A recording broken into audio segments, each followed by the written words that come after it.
My name is Clarabelle Thornton. The night my sister told me to find another table because I wasn't real family, laughter erupted around me, and then they slid me the $3,500 bill.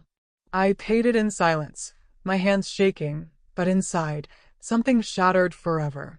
The clink of silverware and the low hum of conversations filled the restaurant. But for me, the sound blurred into a hollow buzz after Elaine's words cut through the air. My chair scraped softly as I stood, careful not to show how my knees trembled.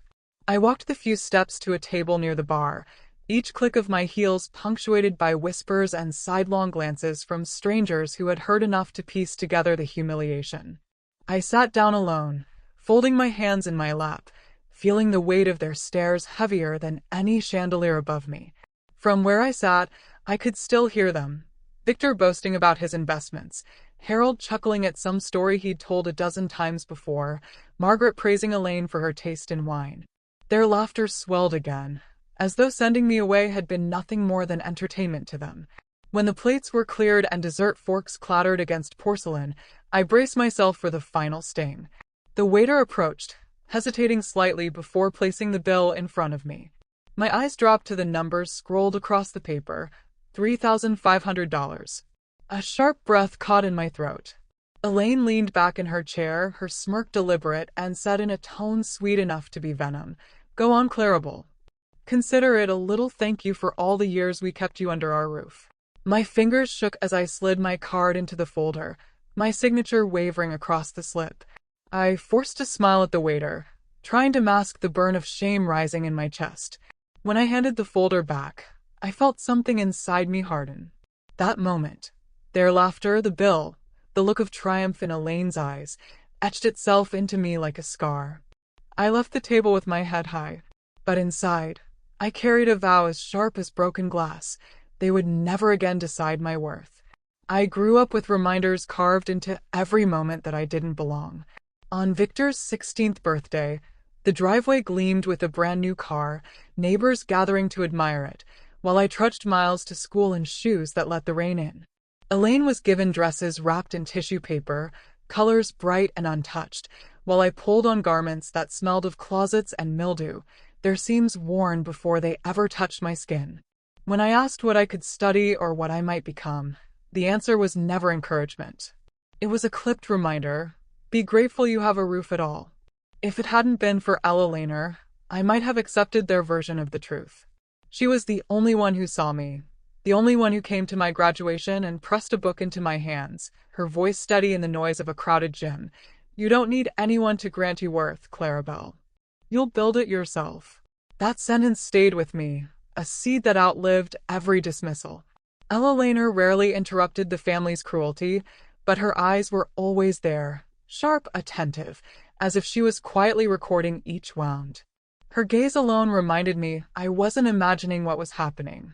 That night at the restaurant, I had braced myself to slip out unnoticed once the bill was paid. My humiliation felt complete, and I wanted only to escape. But the scrape of Ella Laner's chair startled the room into silence. She stood, cane planted firmly, her voice filling every corner. I won't sit by and watch you tear Clarabelle down another second. The chatter died. Forks froze midair. My chest tightened as she reached into her bag and withdrew an envelope stamped with a seal. I signed a new will yesterday, she declared. Every property, every company, every share belongs to Clarabelle. None of you will inherit. The words landed like a thunderclap. Victor's glass slipped from his hand and shattered across the floor. Elaine's jaw fell open, her face twisting in disbelief. Harold and Margaret's expressions drained of color. My pulse roared in my ears, as if my own body didn't know how to hold such a shock. In that instant, the elegant restaurant ceased to be a place of chandeliers and wine glasses.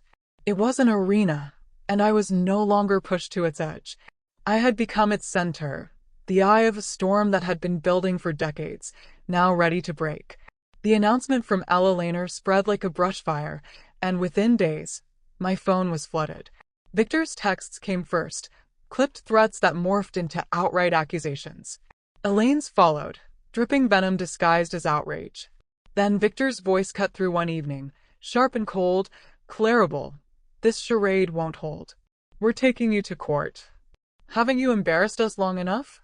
Now you want to rob us, too. I sat alone in my Portland apartment, the glow from the streetlights painting stripes across the walls. The words stung, though not because they surprised me. I had always been the scapegoat, the expendable one. But now, exposed in the daylight of truth, I was suddenly cast as a thief. The tabloids wasted no time feeding the frenzy. Magazine covers screamed, "Adopted daughter snatches fortune," and "Angel or gold digger." Paparazzi captured photos of me grocery shopping, of me stepping out of my office. Each frame weaponized into proof of whatever story they wanted to tell online. Strangers dissected my life with glee, their comments a chorus of judgment. The first real blow landed when I learned Victor had hired a private investigator to comb through every corner of my past. The second followed quickly. Elaine purged in a TV studio, voice shaking as she insisted to millions of viewers that I had manipulated Ella Laner's fragile state. The host nodded gravely.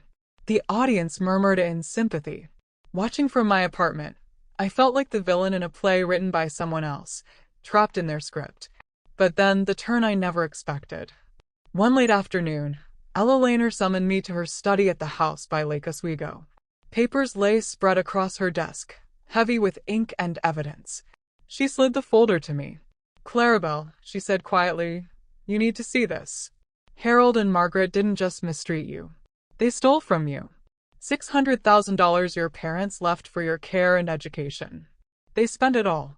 I flipped through the statements, my chest tightening with every line. Tuition for Victor's private school, airfare for Elaine's European vacations, renovations to the family home, all drawn from funds meant for me. For years, I had wondered if I was ungrateful, if maybe my wounds were imagined. But staring at the figures, I knew the truth. I hadn't just been denied affection. I had been robbed the moment my parents died. The next morning, I sat by Ella Laner's side. Her hands trembled as she lifted her teacup, her voice thinner than before. I asked the question that had sat heavy on my tongue all night. "How long have you known?" Her sigh carried the weight of years. 2. I had my lawyer investigate quietly. I couldn't accuse without proof. "Clarabelle, this was never about money alone. It was about how they used you, how they built their lives on what was yours, and I refused to leave this world with that lie still standing." Her gaze held mine, unwavering despite the shadows under her eyes. "The doctors say it's stage 4 pancreatic. My time is short, but before I go, I want justice for you."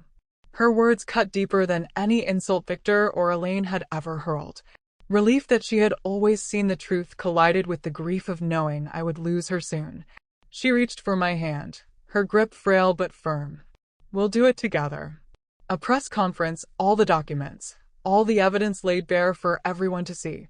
"You will not be silent anymore." I looked at her, frail but unyielding, and something sparked inside me. For the first time in decades, I felt hope rise above the ache. This time, the world would hear me. This time, justice would not be theirs to twist. The rain that morning felt like a warning, small, cold pricks against my coat. As Ella Laner and I stepped into the packed conference room, cameras blinked like a constellation turned hostile. Microphones reached for us as if they could pluck the truth from the air.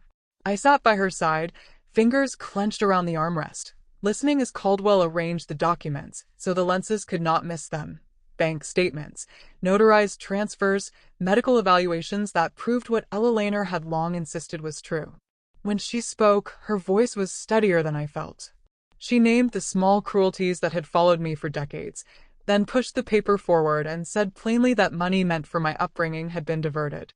The room held its breath. For once, private injury had become public record. Then Elaine burst into the doorway, mascara streaking down her cheeks, outrage dripping from every syllable. She pointed at me and accused, loud, performative, desperate. Cameras hungrily captured every tremor in her voice. Instead of shrinking from the spectacle, Ella Laner leaned close and murmured, "See, they undo themselves." The word felt like a match struck in the dark. I sat there as the world watched, the wound finally exposing its raw edges. The video of Elaine's outburst went viral before dinner. Social feeds filled with people who had never known me suddenly offering sympathy, while others dug for dirt. 3 days later, The family's lawyer filed a suit accusing me of coercion and undue influence. The narrative flipped on its axis. The defender became the accused.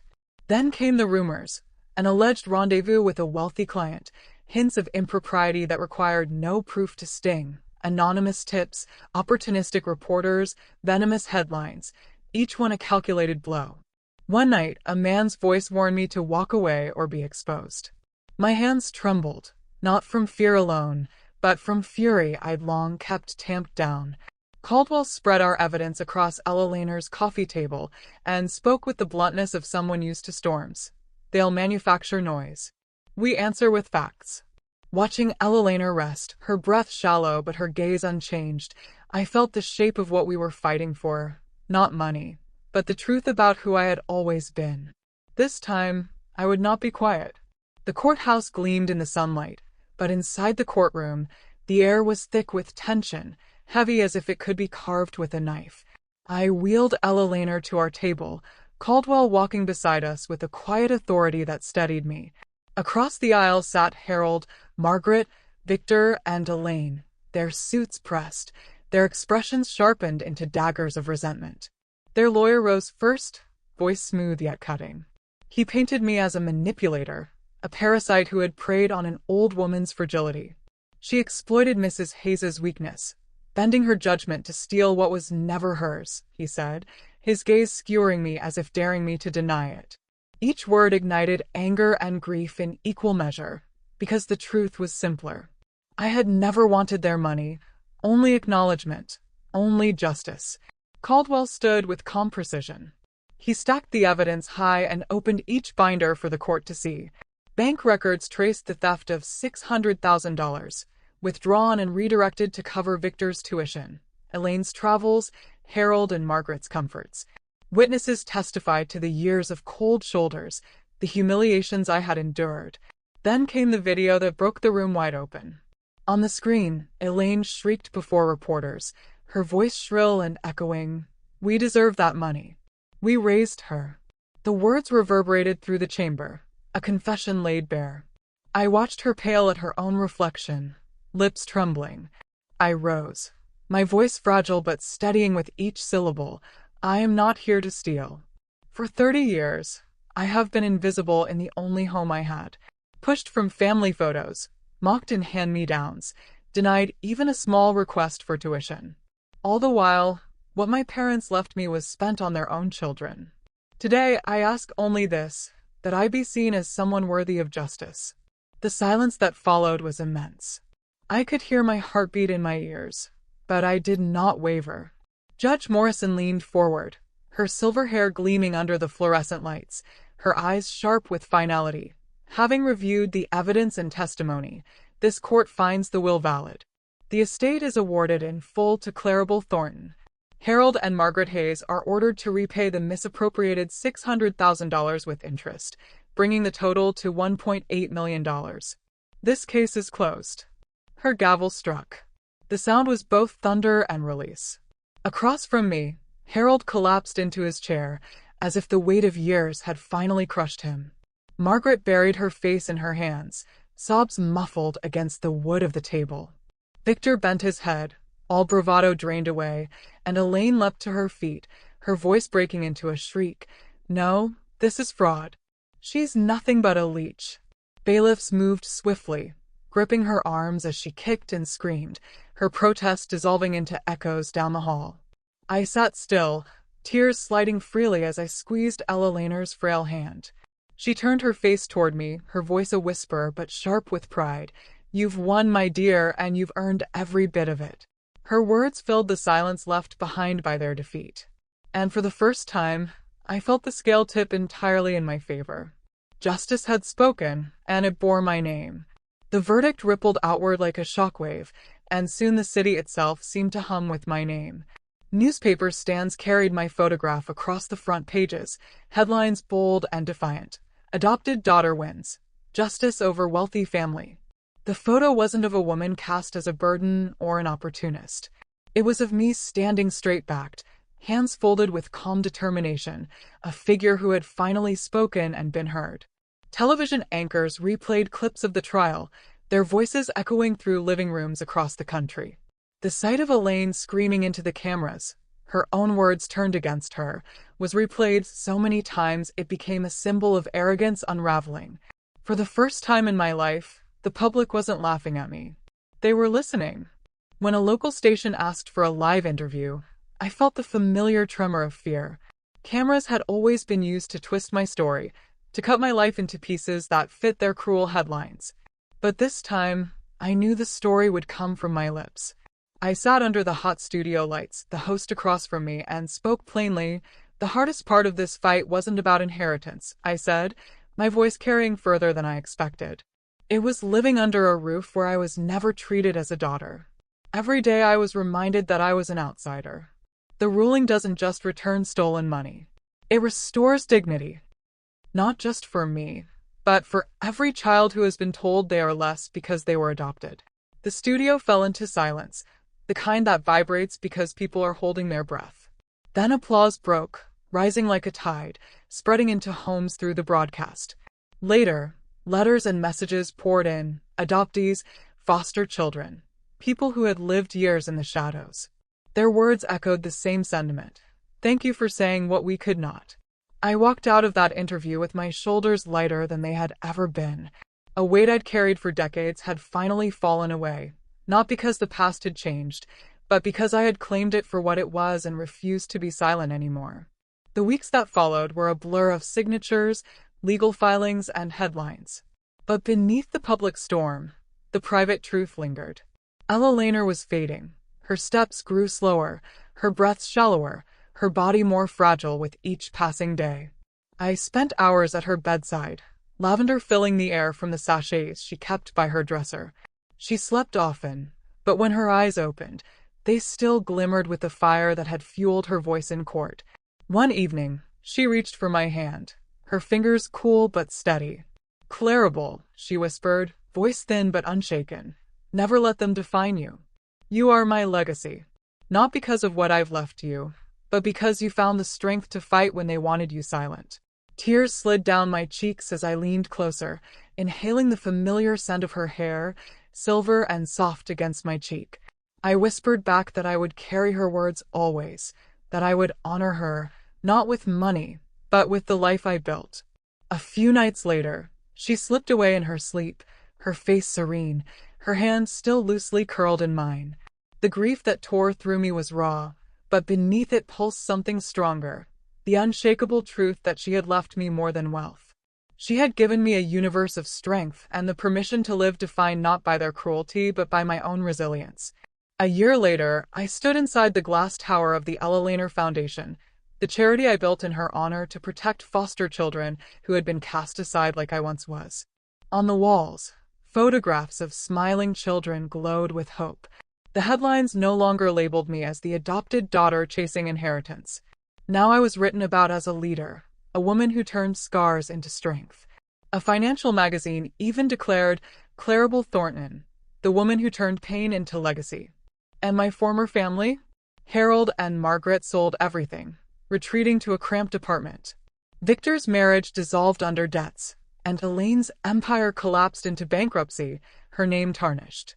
One day, she sent me an email begging forgiveness, even money. I deleted it without hesitation. They had destroyed themselves with greed. Stepping onto the balcony, Portland's sunset washed over me. Ella Laner's words echoed softly.